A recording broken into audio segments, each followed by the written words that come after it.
Ce jeune que voici sorti sans son masque vient de s'en procurer auprès d'un vendeur ambulant. Après l'achat de son masque de fabrication artisanale, il a refusé de se prêter à nos questions. Mais comme ce dernier, nombre de Béninois se contentent des masques chirurgicaux ou non vendus à la sauvette aujourd'hui dans les rues et les feux tricolores, abandonnant ainsi ceux vendus à un prix subventionné par le gouvernement dans les officines de pharmacie à 200 francs CFA. Une activité qui, au lieu de protéger les citoyens, en vient à les exposer davantage à la contraction de la COVID-19, vu l'origine des masques et les conditions dans lesquelles ils sont réemballés. On paye ça à Tokpa. Le sachet aussi, on paye ça à Tokpa, mais c'est nous-mêmes qui payons le sachet, payons les cachinets pour mettre ça dedans. On vient à la maison, on débrouille ça et on met ça dans le sachet. Si les gens viennent, ils peuvent dire que quand on garde ça dans la main là, ça ne protège pas de mettre ça dans le carton qu'eux-mêmes peuvent prendre. Si ce jeune vendeur, à vouloir satisfaire même ses clients exigeants, en vient à doubler les risques de la propagation du coronavirus, cet autre dit pourtant prendre des mesures d'hygiène exigées avant le réemballage des masques qui coûtent aujourd'hui moins cher. Et pour la pharmacie là, avant c'était à 5 000. Maintenant, c'est à 2500. Si tu achètes ça à 2500, tu vends ça à 100 francs, 100 francs. Tu vas gagner 2500. Mais si tu vends ça à 200 ou bien 300, tu peux gagner 4000, 5000 sur ça. Si on ouvre le carton là, on se lave les mains avant de mettre ça dans les sachets.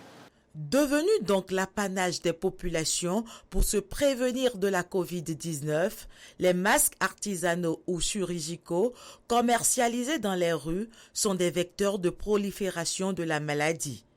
Une triste réalité reconnue par les acteurs de la santé. Ce sont des risques infectieux, c'est-à-dire c'est des masques qui sont disons, touchés par des particules, par des poussières. Des particules de poussière et de gaz, et là, c'est pas bien du tout. Il y a d'autres virus qui existaient déjà d'ailleurs et qui courent nos rues, les virus de la grippe et consorts, qui courent les rues et qu'on banalise tout le temps. Alors, ces virus sont là et s'ajoute maintenant le plus grave qui est le coronavirus. Et c'est des gens qui ne sont pas formés non plus pour entretenir et pour protéger les masques qu'ils nous vendent. Du coup, ce n'est pas du tout de très bonnes habitudes et il va falloir qu'on décourage tout ça. Face à ce phénomène qui prend de l'ampleur, le docteur Uriel Dassundo, médecin en santé publique, rappelle les bons réflexes aux citoyens et interpelle les autorités en charge de la santé. Il suffira de sensibiliser les populations pour leur dire que les risques encourus sont énormes, les risques sont là s'ils achètent les masques dans la rue. Et nous devons leur expliquer les différentes maladies qu'on peut avoir quand on continue d'acheter les masques dans les rues. Et de la même façon, nous pouvons aussi demander à nos autorités qui font déjà de gros efforts, nous pouvons leur demander de diminuer complètement le coût des masques à la pharmacie pour permettre à tout citoyen, quelle que soit sa bourse, de pouvoir s'en procurer. La pandémie de la Covid s'accroît au Bénin.